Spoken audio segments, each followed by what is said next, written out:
Bueno, entonces lo que vamos a hacer ahora en esta clase es de alguna forma una guía de lectura del capítulo 2 del libro de Lancaster, Quantum Field Theory for a Gifted Amateur, que a su vez es una introducción a la cuantificación del campo. Vamos a estar viendo la cuantificación del oscilador armónico en mecánica cuántica, los operadores de creación y destrucción que vamos a asociar finalmente con creación y destrucción de las partículas en teoría de campos, y después vamos a generalizarlo a un problema que tiene su origen en la materia condensada y que es un conjunto de osciladores armónicos acoplados en una línea. Entonces, lo que estamos haciendo es repasar el oscilador armónico de mecánica cuántica. Usted tiene que leer el capítulo 2 en particular para empezar el ítem 2.2. Entonces, clásicamente,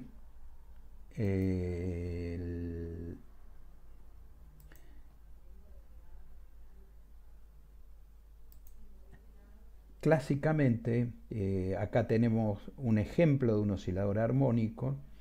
Lo dibujo así porque como está dibujado en el Lancaster estaría la gravedad, que no está tenida en cuenta. Ustedes saben que la energía potencial del oscilador armónico es un medio de la constante de este resorte por la coordenada al cuadrado, que es el desplazamiento del equilibrio. Entonces el lagrangiano, que es la energía cinética menos la energía potencial, es esto que está acá. La frecuencia natural característica de ese sistema es la raíz de K sobre M. Escrito en términos de esto, podemos pasar ahora al hamiltoniano. El hamiltoniano no es otra cosa que el momento por la velocidad menos el lagrangiano, definiendo al momento como la derivada del lagrangiano respecto a la velocidad, a x punto. Y eso nos da la archiconocida relación que el momento es m por la velocidad. Entonces, reemplazando ahora en L esta cantidad en términos del momento, o sea, cuando dice x punto ponerlo en términos de m, obtenemos esta relación que está acá, que el hamiltoniano es p cuadrado sobre 2m más m sobre 2 omega cuadrado por x cuadrado, donde hemos tenido en cuenta esta relación. Esto que puede ser redundante para ustedes porque de alguna manera ya saben que la energía y el hamiltoniano de oscilador armónico es eso. Es importante mirarlo en detalle para las futuras generalizaciones. Entonces, ahora el paso a la mecánica cuántica se hace pasando el momento y la posición a operadores. Entonces el operador momento no es otra cosa que menos IH derivada X, y el operador posición es multiplicar por X. El operador que a una función, aplicado sobre una función, le multiplica la variable X. Entonces se puede probar, y esto está en las primeras clases de mecánica cuántica, que el conmutador entre el operador posición y el operador momento es IH, es la relación básica de la mecánica cuántica, y que el hamiltoniano cuantificado ahora, este que acá era p cuadrado sobre 2m más m omega cuadrado x, es este operador que está acá.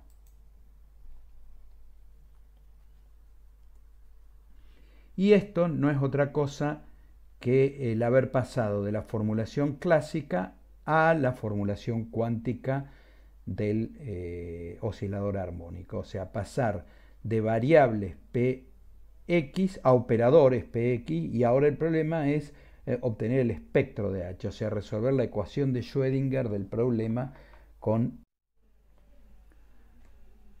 Bueno, entonces, como decíamos recién, el problema cuántico consiste en resolver la ecuación de Schrödinger con ese hamiltoniano, y las soluciones que ustedes han discutido en mecánica cuántica o pueden repasar, aunque no es del todo central para lo que vamos a estar discutiendo acá, son las funciones de ondas tienen esta forma que está acá, o sea, básicamente son estas que están acá, que son esencialmente son funciones especiales que se llaman polinomios de Hermite en esta variable que es si quieren, un cambio de unidades para la posición. Y lo más interesante es que los niveles de energía están equiespaciados y son los niveles de energía básicamente que conocemos históricamente, básicamente a menos de la energía del punto cero, que había planteado Planck para la radiación del cuerpo negro y que después Einstein en forma completamente, pongámosle, empírica generalizó para el oscilador en un problema de física del sólido, y son de este tipo, son un número entero más un medio, esta es la energía del punto cero, por h barra la frecuencia, que es la misma frecuencia que la frecuencia clásica que vimos antes, o sea, raíz de K sobre M para el caso del resorte. Bueno, entonces las funciones de onda tienen esta forma que están acá, o sea, la del nivel fundamental tiene esta forma tipo gaussiana, la del primer excitado tiene un nodo, la del segundo excitado tiene dos nodos y así sucesivamente. Ustedes saben, y si no pueden recordar, que en los problemas unidimensionales en mecánica cuántica el nivel de energía está conectado con el número de nodos que tiene la función de onda, o sea, el número de veces que cambia de signo. Y de nuevo, lo que es más interesante es que los estados de energía están equiespaciados y el salto para pasar de uno a otro es h barra por la frecuencia. Eso es algo central del oscilador en mecánica cuántica y es lo que intuitivamente nos da acceso a lo que vamos a ver ahora en un segundito.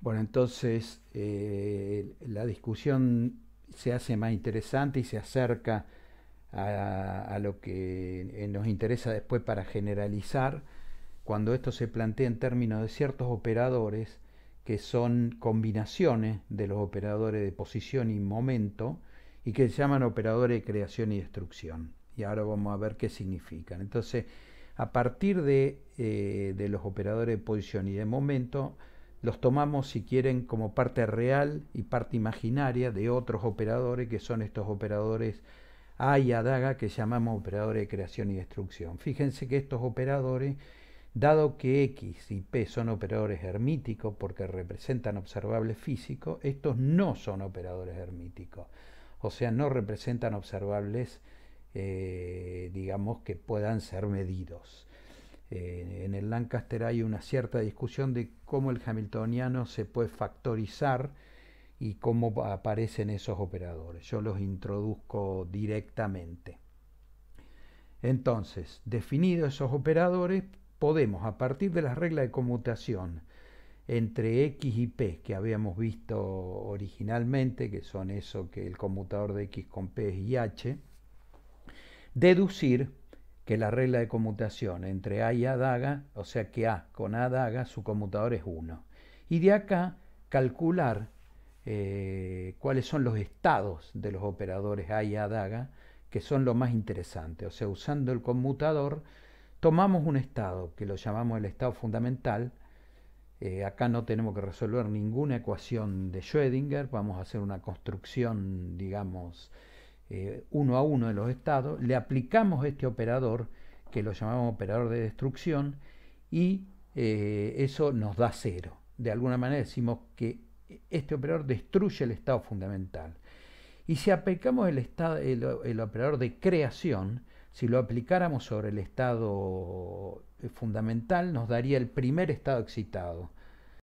Y así sucesivamente vamos obteniendo todos los estados excitados aplicando este operador. Entonces el resultado, esto se puede demostrar, pero lo interesante es comprender el significado, es que a menos de este factor de normalización, el resultado de aplicar n veces el operador de creación es ir desde el estado fundamental al estado n veces excitado. Y el hamiltoniano entonces transformado, y esto es lo que está al comienzo del Lancaster, que se puede factorizar en dos términos y a cada término lo llama un operador de creación y otro de destrucción. Bueno, el hamiltoniano se escribe, acá h ha sido puesto igual a 1, y se escribe como omega por a daga a más un medio. Recuerden que la energía era h omega n más un medio. Este operador, que no va a ser otra cosa que cuando uno lo aplique sobre este estado me va a dar el índice del estado, es lo que vamos a llamar el operador número. Y entonces acá tenemos un dibujito que saqué del libro, que es que el operador de creación lo que me hace es pasar del estado fundamental al primer excitado, después del primer excitado al segundo, y después del segundo al tercero, y así sucesivamente. Y el de destrucción me va bajando hasta que llega al estado fundamental, donde da. Bueno, entonces nos gusta y digamos, para lo que continúa, es interesante hacer una interpretación que, bueno, en este caso es tal vez todavía muy primitiva, de qué significa esto de los operadores de creación y destrucción, qué crean y qué destruyen. Matemáticamente ya vimos, a ver, le vamos a dar una cierta interpretación física y vamos a cambiar un poco entonces la interpretación respecto a la interpretación, si quieren, de la mecánica cuántica usual, que el libro de Lancaster dice, bueno, las partículas devienen ondas en la mecánica cuántica usual, y con este formalismo pongamos que esas ondas devienen partículas en el siguiente sentido. Tenemos el estado fundamental del sistema, que es el estado que ahora vamos a decir no hay partículas. Digamos, esto de partícula es una interpretación por ahora, pero va a ir deviniendo en los problemas más complejos, cada vez se va a acercar más a las características que tiene que tener una partícula. Ahora creamos con el operador de creación sobre el estado fundamental y decimos que tenemos una partícula, un estado con una partícula, digamos. En la interpretación usual lo que decimos es que pasamos del estado fundamental al primer excitado. Ahora lo que decimos es que creamos una partícula en el sistema, o sea que teníamos un sistema que estaba vacío y que le creamos una partícula. Lo que pasa es que esa partícula no tiene ni momento, ni spin, ni estadística, después la va a ir adquiriendo, pero como interpretación nos gusta esto. Y cuando creamos n veces, tenemos entonces un estado con n partículas. De manera que podemos decir que la energía del sistema en un estado con n partículas es la energía de cada partícula, que es h omega, y h de nuevo está puesto a 0 por el número de partículas, ya que, y esto ustedes ya se los comenté, lo pueden probar, el operador a daga a multiplicado por el estado n es el número n, que es en la interpretación usual el estado n veces excitado, y ahora va a ser el estado con n partículas, y como la energía es omega por este operador más un medio, esto aplicado acá va a ser entonces el número de partículas menos de este corrimiento por la energía que le vamos a otorgar a cada partícula, o en más, si quieren, esquemática o pictóricamente, en la representación original nosotros teníamos la función de onda del estado fundamental, era este dibujito acá que no tenía ningún nodo, después teníamos el primer excitado como el que tiene un nodo, y después tenemos el segundo excitado como el que tiene dos nodos. Y en la nueva representación, en este nuevo cambio de interpretación, lo que vamos a decir es que en este estado no hay ninguna partícula. En el primer estado creamos una partícula. Como cada partícula tiene energía h omega, tenemos una energía h omega. Y en este estado lo que hicimos fue crear dos partículas. Claro que lo de partícula, vuelvo a decir, es por ahora simplemente una interpretación, porque esas partículas no tienen características internas. Pero en esta representación o interpretación simple se basa después la idea de por qué decimos que las excitaciones de un campo son las partículas. Y en este sentido, después las partículas van a adquirir momento, spin, estadística, etcétera. Y antes de eso vamos a pasar a un caso más simple, que es el de un conjunto. Bueno, ahora vamos a pasar a un problema un poco más complejo que nos va acercando un poquito a la cuantificación de campo, que bueno, los que hicieron materia condensada lo vieron. Es el caso más simple de lo que llamamos dinámica de la red o fonones, y los que no se los presento. Es un conjunto de partículas, eh, un conjunto de partículas de masa m que están en el equilibrio, están equiespaciadas, y cada una está conectada con la otra por un resorte. O sea, es un sistema de osciladores armónicos acoplados. El desplazamiento del equilibrio ahora va a ser nuestra coordenada, en el sentido de la mecánica, la coordenada generalizada, la vamos a llamar XJ. Quiere decir que para la partícula 1 es X1, para la 2 X2, etcétera. Y que esto me da el desplazamiento de la posición de equilibrio en una red que está espaciada por una distancia a. Entonces el hamiltoniano, que no es otra cosa que una generalización del hamiltoniano que vimos recién, es, ahora ya paso directo a lo cuántico, es p cuadrado sobre 2m más, ahora los osciladores están acoplados, entonces lo que juega ya no es la distancia a la posición de equilibrio, sino la diferencia entre la posición de esta partícula y esta partícula al cuadrado. Eso me da el estiramiento de este resorte que está acá. Entonces ese problema se puede resolver. Esos son osciladores acoplados. Clásicamente, o sea, si esto no fueran operadores, yo paso a un conjunto de coordenadas que se llaman coordenadas normales, y eso me desacopla el hamiltoniano.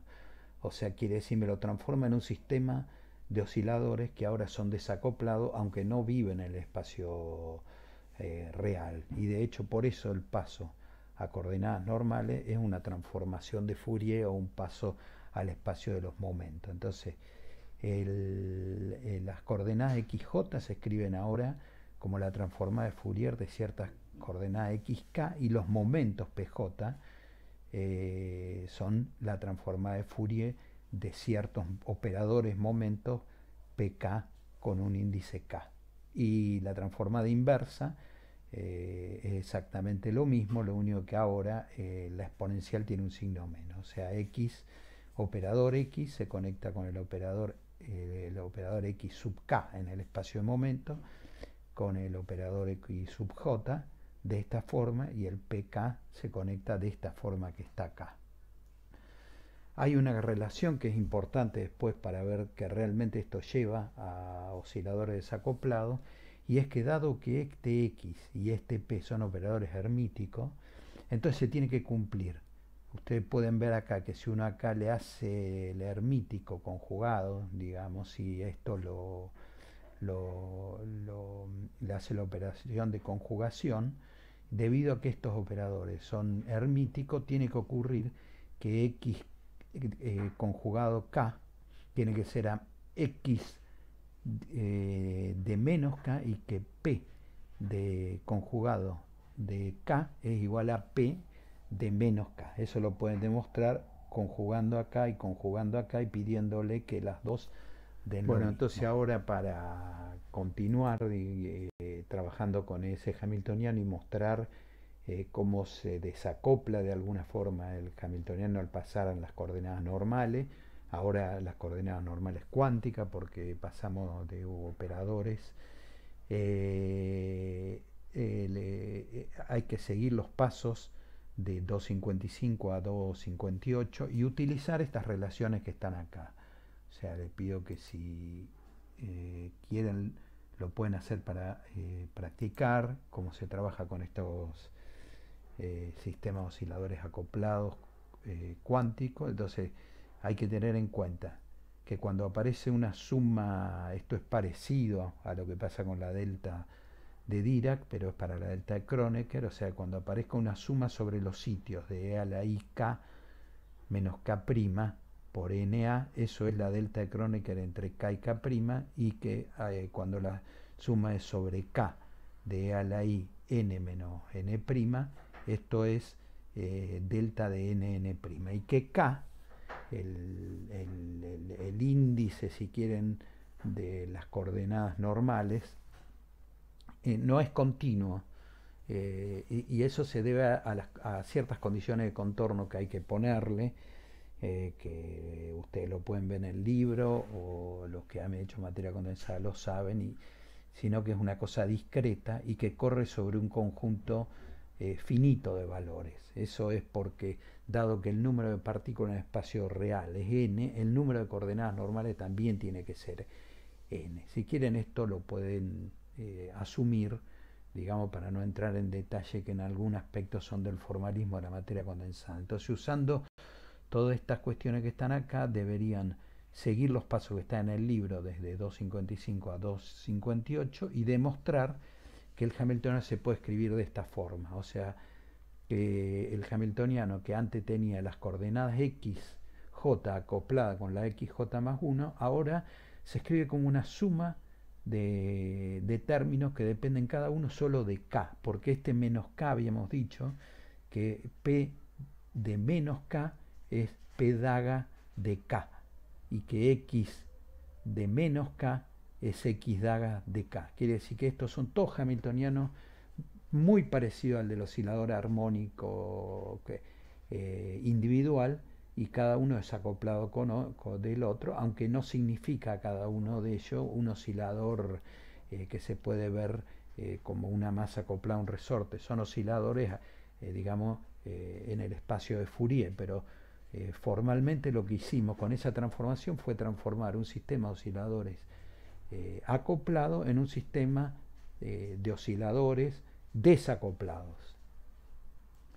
La frecuencia ahora no es una frecuencia única, esto sale en la deducción, sino que es una frecuencia que depende de K, del índice K, de la coordenada esta de Fourier, y es lo que se llama la relación de dispersión en el sólido. O sea, cada oscilador ahora tiene una frecuencia que depende de K, y que tiene esta relación, que es una relación no lineal en este caso. En el caso de cuando vayamos a teoría de campo, va a ser una relación lineal, y va a ser la relación entre la energía y el momento que conocemos que tienen, por ejemplo, los fotones, que es que energía igual a C por K, si no me equivoco.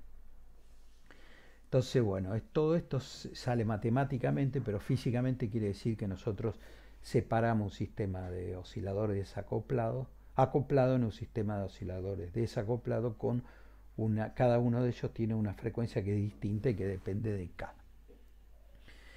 Y para los pasos que siguen ahora, que son, digamos, la generalización de lo que hicimos para el oscilador individual, ahora tenemos que transformar los operadores XK y PK, que son la transformada de Fourier de PJ y XJ, en nuevos coordenadas, de nuevo, como si fueran parte real imaginaria, una transformación muy análoga. En el libro está mal, yo estuve ahí peleándola y no me salía. En 260 y 261, acá hay que poner un signo menos, y acá también hay que poner un signo menos. Entonces hay que introducir estos operadores en este hamiltoniano y ver a qué va a parar. Eso se los dejo como un ejercicio. Bueno, el ejercicio es justamente eso, del hamiltoniano como estaba escrito antes, usando esas transformaciones, demostrar que ahora el hamiltoniano se puede escribir de esta forma que está acá, que es antes, en el caso de un oscilador único, era h omega por a paréntesis a daga a más un medio. Ahora es exactamente lo mismo, pero con un índice k. O sea que acá se ve claro que el sistema se desacopló en un conjunto de osciladores armónicos cuánticos en el espacio k. Y esto, que antes la llamamos operador número, ahora le llamamos operador número, y a eso que antes decíamos una interpretación, a esas partículas ahora las llamamos fonones. Y ahora empiezan a tener un poco más la característica de partícula, bien que solo viven adentro de esta cadena, no son partículas en el espacio libre. Y entonces, para verlo bien pictóricamente y también un poco en parte formalmente, cada estado del sistema está caracterizado por un conjunto de números que son el número de fonones que tienen índice K1, el número de fonones que tiene el índice K2, etcétera, hasta el último, y eso me determina el estado del sistema. O sea, en vez de dar el estado del sistema como en mecánica cuántica, excitando desde el estado fundamental, ahora digo que el estado del sistema está dado por este conjunto de números. Y ese conjunto de números se interpreta como que, o sea, en el estado fundamental todo esto son cero. Y la cadena está en el estado fundamental del sistema cuántico, que cuánticamente no implica que todas las partículas están quietas porque está en la energía del punto cero, pero ese es el estado de menor energía. Cuando yo excito por arriba de eso, empiezo a tener los estados excitados. Desde el punto de vista de esta interpretación, eso quiere decir que yo estoy creando partículas que llamo fonones. Entonces, por ejemplo, los que tienen, vamos a decirle, momento, aunque esto para los que hicieron sólidos se llama cuasi momento, se conserva pero no completamente, se conserva a menos de lo que llamamos un vector. La recíproca no es importante esto, pero nos va acercando al concepto de cómo aparecen las partículas en un sistema acoplado que después van a ser muy análogos a lo que aparece en teoría de campo. Entonces, en una excitación determinada, yo por ejemplo tengo 4 fonones de momento o cuasi momento o índice K1, tengo 2 fonones de índice K2 y tengo un fonón de índice K3 y así sucesivamente. Y el estado del sistema está completamente determinado por eso. O sea, reemplacé mis partículas moviéndose con resorte en un gas, si quieren, de fonones. Cada fonón tiene una característica diferente porque su energía de excitación es diferente. Digamos, yo para excitar un fonón de momento K1 necesito una energía omega 1, mientras que para uno de K2 necesito una energía omega 2 y esa está dada por la relación de dispersión. Bueno, y por último, para un poco cerrar esta guía de lectura, lo que les dejo es un ejercicio que está en el Lancaster y que es importante para después su generalización a la teoría de campo, que es mostrar cuál es la relación. O sea, nosotros hicimos la transformada de Fourier para conectar los XJ con los XK. Y ahora lo que les pido es que introduzcan los operadores de creación y destrucción para conectar ahora, o sea, cómo se escribe el operador coordenada de la partícula J-ésima en términos de los operadores de creación y destrucción. Esto es importante para cualquier uso en este problema, porque, por ejemplo, queremos calcular el valor cuadrático medio, entonces vamos a querer saber el valor, esta cantidad al cuadrado, promediado, por ejemplo, en un estado, en el estado fundamental. Y nosotros lo sabemos actuar con los operadores de creación y destrucción sobre el estado fundamental. Sabemos que el operador de creación me sube del estado fundamental al próximo y el de destrucción me lo destruye. Entonces, con eso podríamos operar. Y después también va a ser importante para generalizar esto a la cuantificación del campo. O sea, ahora X va a ser el campo cuantificado y los operadores de creación y destrucción van a ser los operadores de creación y destrucción de las partículas asociadas con ese campo. Y con eso terminamos esta parte que es la primera parte de cuantificación de un campo, que en realidad no cuantificamos el campo, sino algunos elementos previos, pero que ya nos van dando una idea de qué significa esto.